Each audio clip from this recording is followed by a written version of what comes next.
Life is full of both challenging and beautiful moments, and the stories we tell of those times in our lives bring an opportunity to bring such encouragement and hope to those who hear them.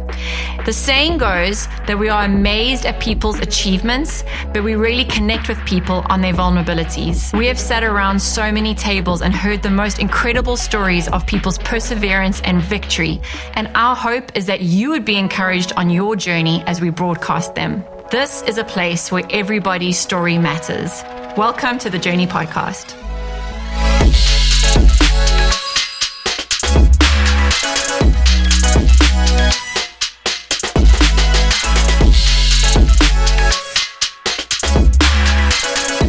Welcome back to the Journey Podcast. This is episode 6, and I'm sitting with our good friend, Ian Macleod. Welcome, Ian. Hi, thanks for having me. It's nice to have you here today. Awesome. It's a nice rainy day outside, and so I'm taking advantage and wearing a sweater in the middle of summer in Florida. Oh. All the houses have air conditioning, so it is quite nice. Yeah. AC is good. AC is very good. But I just wanted to thank you for coming, and I thought maybe just for those who don't know you, and there's a lot of people who know you on the American side, and then there's a lot of people who know you on the South African side, because obviously we have the same accent. We came from the same hometown, Port Elizabeth. So I thought, just to get us kicked off, it would be quite nice for those who are abroad and don't know the South African Ian, because obviously we grew up in the same hometown, and those who are from South Africa know that portion of your life really well. But then there's a whole lot of people who don't know that side of you. Okay. So I thought it could be interesting just to kind of do the two, and then we can move over to why you came to America and what has been happening in your life since then. So let's go back, like childhood. How did everything? Okay, so as you said, I was born and bred in Port Elizabeth, South Africa. 45 minutes away from my hometown was the world's most perfect wave called Jeffreys Bay Super Tubes. Yes. And so very blessed to be able to have practiced and ridden there for many years. I was born into a family of 4 boys. I'm number 2, older brother Alistair, younger brother 8 years behind me is Dylan, and youngest brother is 10 years behind me, 11-year gap, and that's Matthew. And it's funny because Dylan was in class with my sister Susan, and Matthew was, I think he was a year ahead of my brother, but we were all in the same youth together, and he was friends. We were all buddies. In Harvest Christian School. Oh, wow, yeah. Yeah. So my dad is John Macleod. He's the legendary John Macleod, one of the pioneers in South Africa with Waveski surfing. Started Macski in his garage, making a few wave skis, and he was a 17-year stand-up surfer. Okay. And so after 17 years, he decided to, take to the sport of wave ski surfing. And he was making the wave skis before he actually got onto it. Oh, wow. Yeah. So, and then he became a 3-time world champion in 1984, 1986. That was the year I was born. Oh, my goodness. And then 1996. Awesome. That was quite a big year. 96 was a big year for the Macleod family. Alistair and I made the World Open final that year. Unfortunately, we came 3rd and 4th respectively. Alistair 3rd and me 4th. And my dad won the world titles that year. So it was actually quite a big year for us. Yeah. And Alistair in 1989 won his first and only world junior title. And then my dad had 3 world titles. And there was quite a few at that time, 1996, late 90s, early 2000s. There were quite a few people in the world that had 2 world champions in one family. Really? And there was a guy's name is Nodia Kotza. Yeah. We call him Noddy. And Noddy was waiting for me to win a world title for years and years, because then we would have become the first family to have 3 world champions and the only family. So to this day, in 2014, I won my world masters title. And so we became the first and only family to have 3 world wave ski champions in one family. That's something that I did not know. And is it still to this day? It's to this day. Wow, that's amazing. So there are people like Grant Kenrick and Munro Kenrick, they're 2 brothers. Okay. There's Matthew Barbarit and Caroline Archibald. They are husband and wife couple. Then there is the Campbells, husband and wife. The Campbell's daughter is extremely good. Oh, so they might. So they might be able to get into, if Savannah could win a world title, world ladies title, or any world title in her age category, then they would have 3. Matthew Barbarit would take a while because his daughter is probably about 7 or 8 now. There is another French couple, but they're not married. So yeah, there's quite a few of them out there that have 2 in the family. Yeah. So we crossed that line. It took me years. I mean, I started Waveski surfing in 1984 as a 12-year-old child. In 1986, went to our first world titles in Hawaii. That was more by default because we were in the family. My dad went to go compete and we were riding, so he entered us. That's how we rode that one. 1989 is when Alistair won his world title in England. I think I got 6 in that one, 6 in the juniors. Okay. But the funny thing about the juniors that year is they were incredibly hot. So Rhys Duncan and Dave Mitchell from New Zealand. So Rhys was from Australia, Dave was from New Zealand. They actually won. Rhys won the Open, the Open category, and Dave got 2nd in the Open category. And Alistair beat them because my dad wouldn't allow us to ride 2 divisions. We had to concentrate on the one, and he was paying. He was a sponsor. Yeah. He says, nope, you're riding and concentrating on one division so that you can give your all on that one division. And did you carry that on after you left when I their went, home? No. Okay. No. I went on. So in my younger years, so in the 90s, up until the late 90s, once you got 18, you went into the Open division. Okay. You did not have an age category after that. Yes. And then you would have the seniors who were over 30, or at that point. Wow, over 30 and you're a senior. No, hold on a second. Over 40, you were a master, and I think you would only have Open and then masters. And eventually they introduced 30 to 39 as seniors. And we were like in the age group that never got an age group. So the seniors and the masters and the grandmasters, they could all join us. Yeah. So it was really, really open. Yes. And eventually they gave us the new age category, which is like, no real category. It's just new age. Okay. And that was a category. I never actually was able to ride that new age category because I went into seniors after that. And so I couldn't really ride the new age. Yeah. But you, going back to South Africa, you ended up in the family business, right? Because that business grew from the garage. I have a picture of myself. I showed it to you before. Yes. Of, I was a young girl. I must have been, I don't know, like 11 or 12. And I remember my dad had bought 2 Macski wave skis, but they were not like the pro ones. They were like more family friendly. Mass produced in molds. Yes. Yeah. And so that's quite funny. So you worked in the business. Yeah, that's how Macski started. It was all mass produced. Nothing was custom made. Okay. And so, as you said, I joined the business in 1992. So in 1991, after my schooling, because I didn't go study, I went straight into the military. Okay. And then in 92, I joined my dad.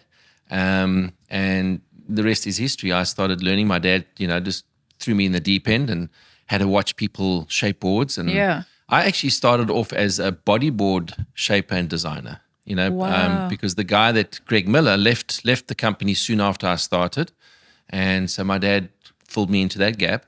And Mike Bogish, who was shaping the wave skis about 9 months later, left. Okay. So after 9 months, I got thrown in the deep end and started shaping boards. So you've been shaping for years. Now we've gone into your workshop here in Florida. Yes. And it's amazing. It's like a science. Yeah. Everything is basically it's everything engineering. is accounted for. Yeah. Everything is. It's engineering.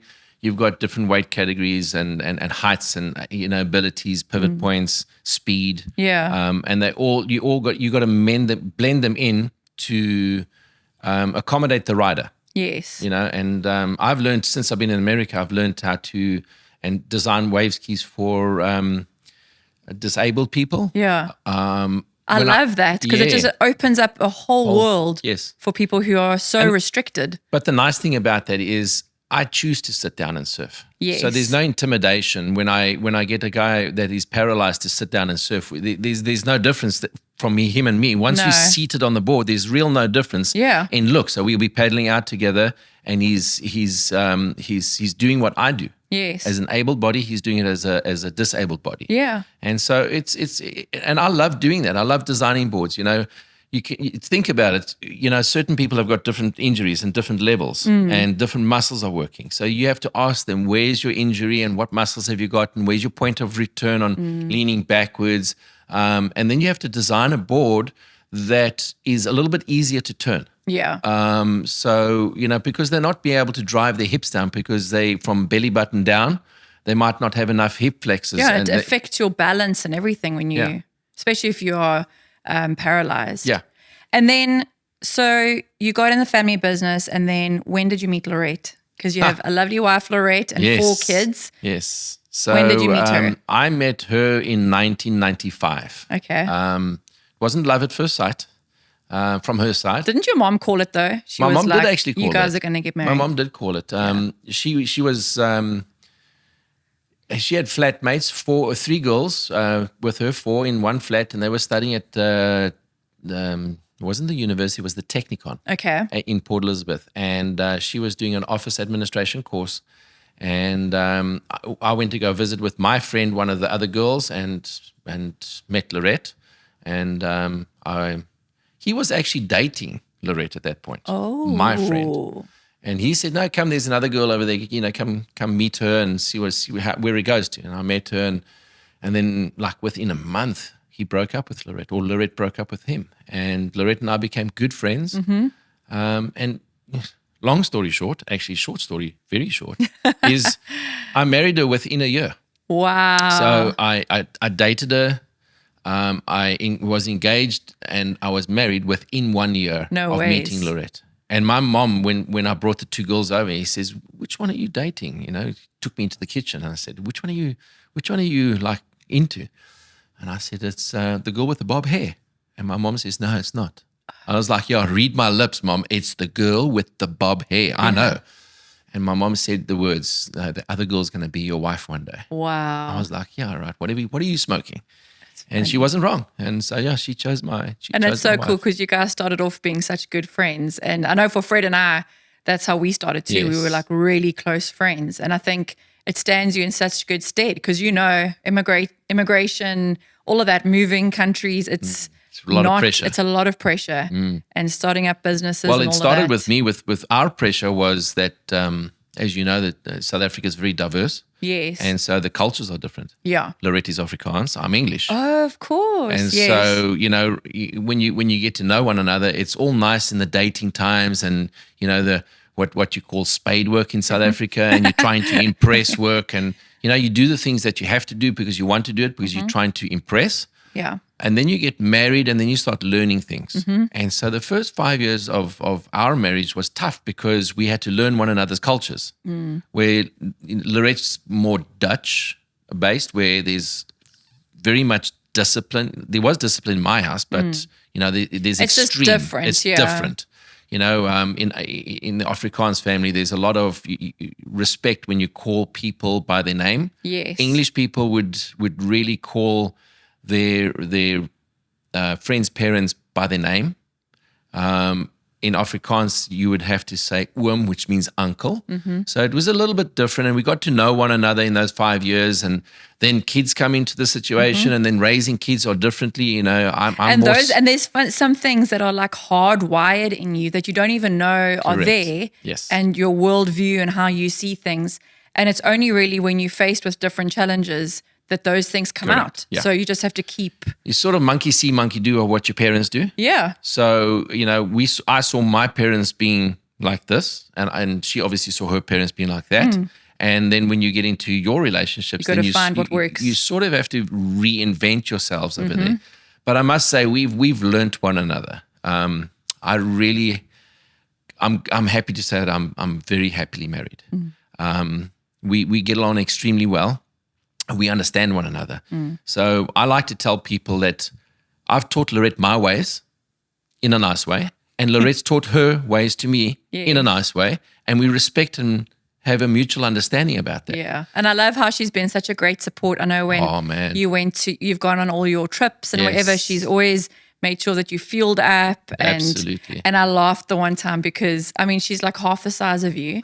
But she was like, if Ian messes up, he's going to be so scared of me. Yes, I am. And I love that. She's my your number one cheerleader. And biggest critic. Yes. You know, she's my biggest critic. You know, she knows my abilities. She knows my thought processes.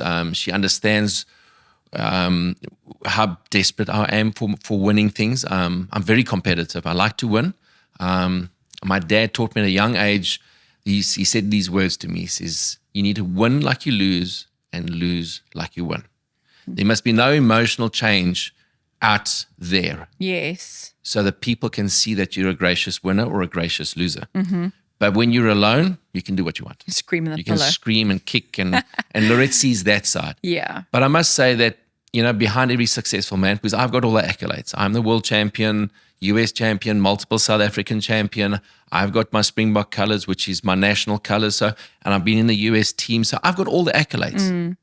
But those accolades would not mean much without her behind me. Yeah. My sport is individual. I go out there alone. I have to compete alone. I've got to do it alone. But she's my team. Yeah. So she fuels me. She keeps my head in the right place. So she, as I said to many people, behind every successful man is a very tired woman. So Yeah. that's and my she's lonely. been such a support even just with your kids, and she really serves the family, and she's content. She's just so content and really lives fully and shows up fully. Yes. Okay, so I hear stories from your wife about when you get home from work and you're filthy, dirty. And I know in California you were working like in a tent outside, like a enclosure, and it city. was hot. Yeah. Very I had hot. 4 tents in the backyard. Oh, wow. Yeah. And I can imagine, like Fred and I've often said, I'm sure there were many days that you did not want to get out of bed and go and work, and where maybe it was just, you know, really, really difficult. You wanted to spend time with your family. Work was tough. Maybe you weren't making as much as you hoped you could, because it's easy to, you know, look at the big picture and think, oh, everything's just rosy and you're in America and everything's fantastic. But we know the reality of life is that not every day is easy. What made you get up out of your bed and just keep going when the going was tough? What kept you going and not giving up? Okay. Here I'd like to honor my dad. So he built into me my work ethic. You know, he pushed me hard when I was young. He pushed me through, you know, certain situations where I really just wanted to give up, and he just made me push through. Yeah. And so I've always been a person that pushes through. When I came to America, it was all fun and games and shaping boards and starting a new company here and starting to shape boards and learning a new culture in America. It was all great. Yeah. But bottom line is, it's an intense job. You know, shaping a board took 4 hours. Glassing, finishing, sanding, spray painting, polishing, cleaning the workshop. And then you get that resin, like, what is that stuff that like gets stuck in your skin? The fiberglass. Yes, the fiberglass. So when you grind and sand fiberglass, it's got little glass fiber particles that stick on your.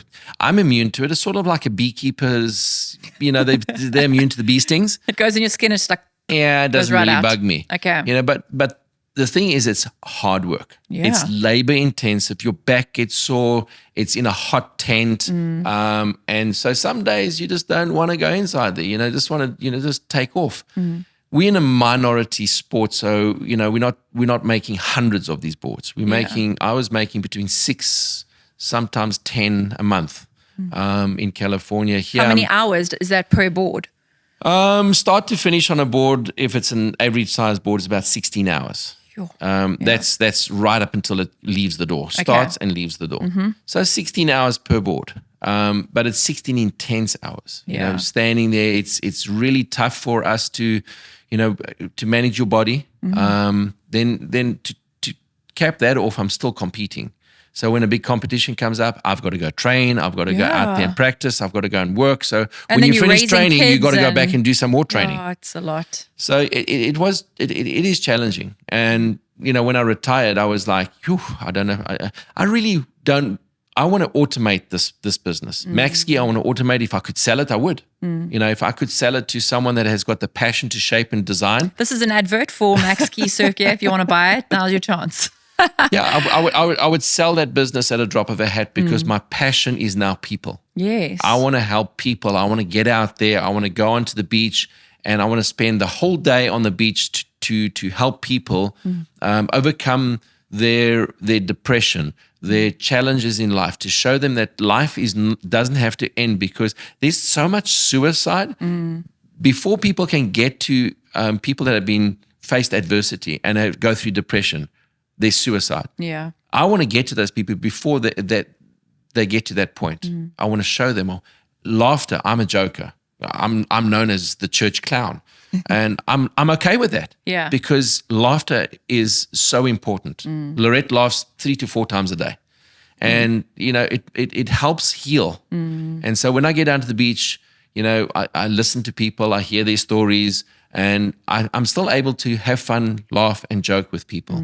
And that just lightens things up. And that's where I want to be in my life right now. I want to be there, serving on people, helping them to overcome their challenges. I love that. So how did you land up in America? Because you were in California and now we're sitting here in Flagler County. So we decided as a family, well, Lorette and I decided actually, the kids had no choice in the matter because they were young. We've been here for next month, 2 months' time, it'll be 10 years. So we landed in California 2014, August of 2014. And we came here to help promote the sport of waveski surfing. They really didn't have great manufacturers of wave skis. There were a couple of guys that would make 1 or 2 boards a month at the absolute tops. And they were very, very similar in design and shape. And they had very little choice. Not very custom, like not custom made, more just to a pattern. Yeah, it was just 1 or 2 specific people that were making boards, and they were very limited to how many they were making in a month. So I came here and I started looking at how could I promote the sport. So came across with an understanding with World Waveski Association that I would be here to help grow the sport of waveski surfing. Took me 6 months to realize very quickly that to grow the sport here, I would have to bring Macski here. Yeah. And so I started shaping boards within 6 months of being here. It took us 6 months to do market research. Where are they falling down? Is it in the competitive world? Is it in the manufacturing world? And I saw a gap in the manufacturing world that they were behind the rest of the world. Okay. And so a lot of the boards were made here, but no one really knew about sit surfing. It was a very minor sport. So I started working with the boards and getting the boards out there, manufacturing boards, getting more and more boards out there, speaking to the people, doing clinics, helping with little competitions and gatherings, setting up a gathering in San Diego, and then setting up a couple of other things, and also helping the guys in the US association to, I attended, since 2013, I've attended every single US championships. Wow. My results have been pretty good. I've actually made every single final that I've entered in the US amazing. champs. I had a run from 2016 to 2019, I think it was, where I got first in 2016 and then I got 3 seconds. And the 3 seconds I got to 3 different French guys. And it started becoming more of an international event. Yes. And so to top it all off, in 2022, the US actually ran a world titles in Ventura in California. I remember that. Yeah, so I trained hard for that one over there. And you had other riders. There were other riders who were on boards that you had made. Yes. That's really nice. Yes. I have, and I haven't got the numbers in front of me, but it's more than 25 world titles of other people riding my personal board. Yeah, So I shape the amazing. board. So they don't have it in our association that they recognize the manufacturers. Like in surfing, they have a manufacturer's world title. Okay. And so, like the one now, the most recent one in 2022, there were 9 out of the possible 18 world titles belonged to Macski. Of those 9, 7 belonged to me and 2 belonged to the South African Macski. Wow. And the nearest other rivals on that was 3. So, That's amazing. you know, Macski has been a dominating force in the sport since 1979, thanks to my dad. Yeah, you know, amazing. driving force. He taught me everything I know. He was my coach in wave skiing. He was my coach in shaping boards. Yeah. We think alike. We understand. We think differently. You know, we've got an inquiring mind. And what's nice about me shaping the boards is that I can go out and test the ideas that I put in there. Yes. So if I move the V up the board and have a reverse V and have the V higher up on the board, and I can go and test that out. I can move fins around. I can cut fins out and put new fins in and then figure out what it does. And then so when I'm talking to people or when I'm making boards for people, I'm confident that the changes that I can make, I've already tested out in my past. And I love, like, so you've bought all of that from California and then moved down here with your family. Yeah.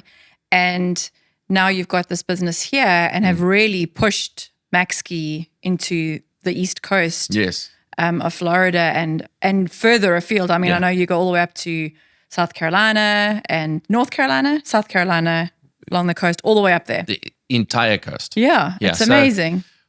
The reason why we moved across from California to here, we did a road trip for 9 months during COVID.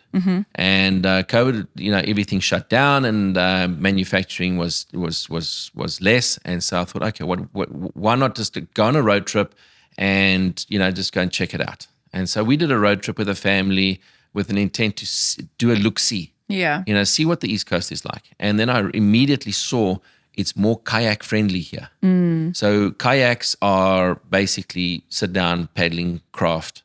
And it's a little bit more friendly, but a little bit more welcome. The surf on this side is a little bit smaller. Okay. And not as aggressive on the So West it's Coast. better for new riders. And also for sit-down riders Yes. and to get into the sport. Yeah. So we decided to leave California, which is a surfing mecca, and really they did not accept you. There were some places like Malibu. They just said no double-bladed paddles, and you cannot go out there if you're seated. Wow. It's a city ordinance, and so Wow. I think That's crazy. It is crazy because you know they open themselves up to a lawsuit now with our adaptive sports. Yes. What can they do? Yeah, they're not making an opening they're for totally people. excluding them from riding a world-renowned wave. Yeah. And so I moved across over here with a family. I believe the Lord actually got us here 2 years earlier than what we thought. Okay. Some guy came and put an offer on the table, and we accepted the offer and we moved over here. That's slightly changed, but you know, in the time that I've been here, and I can see the Lord's hand touching, we joined this amazing church. You know, the church that you and your lovely husband Freddie, actually you pastor in, and the pastors of that church have taught me a lot in my walk. So we came here, and my whole life changed. My whole viewpoint changed. I rode my last world titles in 2022, and then in 2023 I retired from the sport. How was that? It was tough. Yeah, I'm sure You know, it was. there were a couple of reasons why I retired. You know, and I just decided that my time was up for competitive surfing. And Just be honest, you wanted to start eating what you wanted to eat. I remember before your world I really had titles- no problem with that. In 2022, it was like you were on a strict diet. Absolutely. Every contest I go to, I go on a Yeah, I'm strict diet sure. because I'm one of the biggest. Actually, there's very few people bigger than me in the sport that compete for a world title. Yeah. All the other guys are smaller, lighter, and so I really need bigger surf. And so when it's like Yes. the last world titles was, That was really small. these ankle snappers, and it was really small, and I struggled to get going, even though I have the advantage of designing boards that could help for that. And I took 3 boards with me.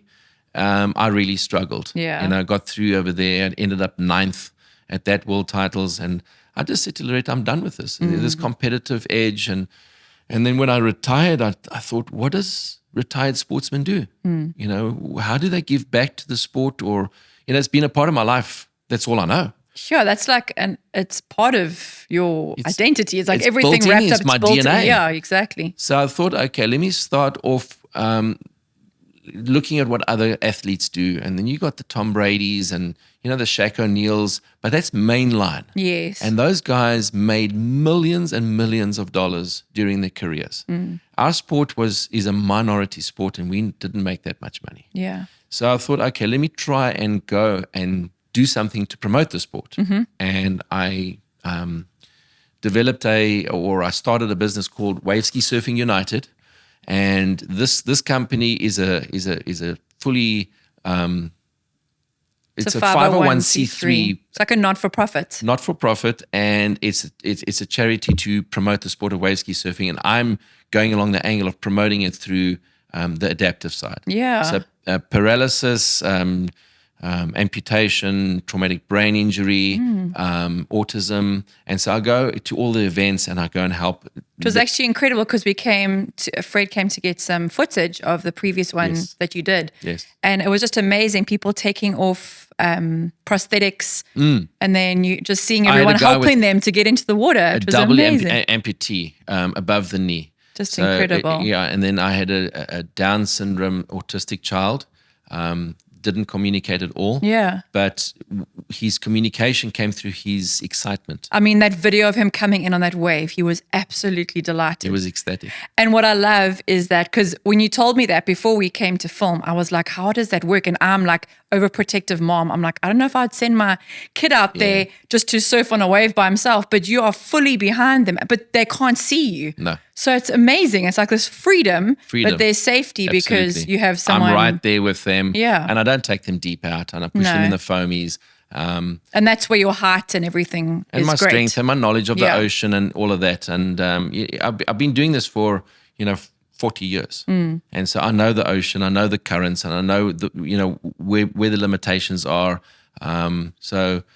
Safety is always a concern. Yeah, of course. But I'm extremely safe in and there's what always I do. lifeguards around, or there's always things in place. Yeah. But I just love how, like, that side of your heart, because I know you love people, and part of your job was that. I know there was a guy who would just come and sit in your workshop while you were working and just chat. Just and you and love watch. people, and we see that at church, and just wherever you are, you just make friends with whoever's around. Yeah. And I think that's what is behind the heart behind this new venture is that it's just to connect with people and to give people this chance of just having that feeling of exhilaration where you've been so bound to find that new lease of life. I started this, and then the more I'm getting into it, the more I see that I'm here to help people face adversity, that have faced adversity in their life. Doesn't matter if it's through a car accident, if it's a sporting accident, if it's a whatever it is.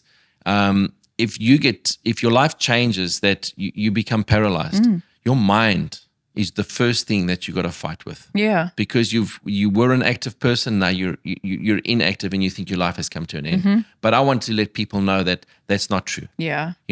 Just because your life you faced this adversity doesn't mean your life has to come to an end. No. You just have to reinvent yourself, and I want to help people reinvent themselves. Yeah, and that's what you've kind of had to do this last year. Just in facing retirement, and I know that lots goes on in your heart, and one thing you've always spoken about is how you've trained your mind to serve you in that way. You don't just allow your mind just to run down a rampant. So you're actually perfect in helping people who have faced adversity or who are struggling in their minds to really to gain control over that. Yes. And then to find, just to find realize new that it's actually your life hasn't come to an end because something has changed. Yeah. You just have to rechannel, rethink this. Yeah. And you've done that this last year. Yeah. So it's amazing. Yeah. And now, Loretta's obviously on board, and she's probably able to be even more involved now. Now she is more involved because when I'm out in the water, the athletes that we're training out in the water, there's some athletes on the beach. She has to make sure that the sun is off them, the sunscreen is on them. I mean, that is right up her alley. Exactly. Yeah. Serving on people. We love to serve, and that's what we want to do, is we want to go out there and serve on people now. Yeah. Amazing. Yeah. And the Phoenix, because that's kind of a different slant on the board, and that's what you take out, right? Because I think that guy that you took out into the water, he was riding a Phoenix. On a Phoenix. Yes. So the Phoenix is basically going back, and the reason why I called it a Phoenix is because the Phoenix is a bird that rises out of the ashes. And so what my dad started back in his garage was building boards in a mold. Yeah. Mass producing them, one size fits all. And he had multiple sizes. So if you were, 100 pounds, or if you were 200 pounds, there'd be a board that would fit you. Yes. And so I went and built a one size fits all, but this was a world first. It was a plastic thermoformed Waveski. Sure, I saw the video of that thing being manufactured, and it's unbelievable. Yeah. So I spent about 6 months last year. Yeah.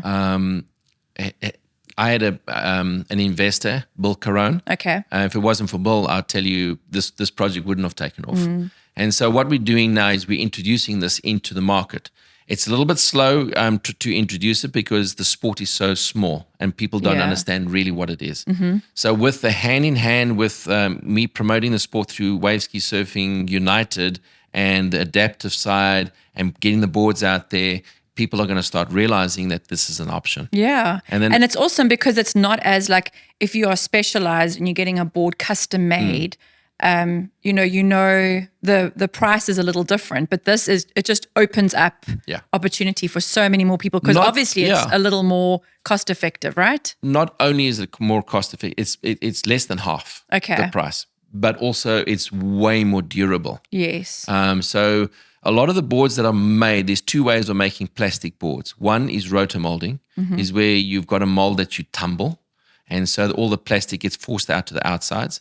But because of the vertical edges on those boards, you have the boards are thicker and heavier.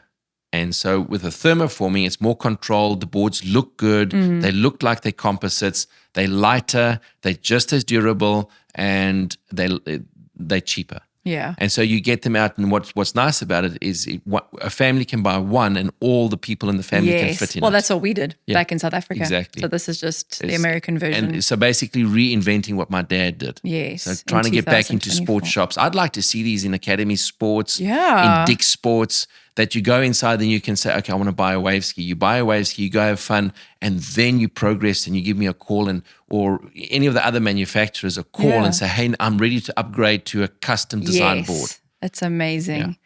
I just love the journey that you guys have been on, and it's been your whole family that have kind of just moved and done just been such a support to you along the way. Absolutely. And we're really excited to see how this new venture just takes off. And Fred's sister's actually in a wheelchair. And so I think for us, it really makes us excited because I know for her, that would have been so fun. She was an athlete and she loved to run when she was younger. And I think if she'd had that opportunity to just find a sport that she can totally do, she lived on the coast, she would have loved it. And so, we just love opportunities like this for people who are restricted. Yeah. So, thank you for all that you've done. Thank you for sharing your story today. And awesome. We just know that the best is yet to come for you guys. Absolutely. I'm ready for it. Yeah.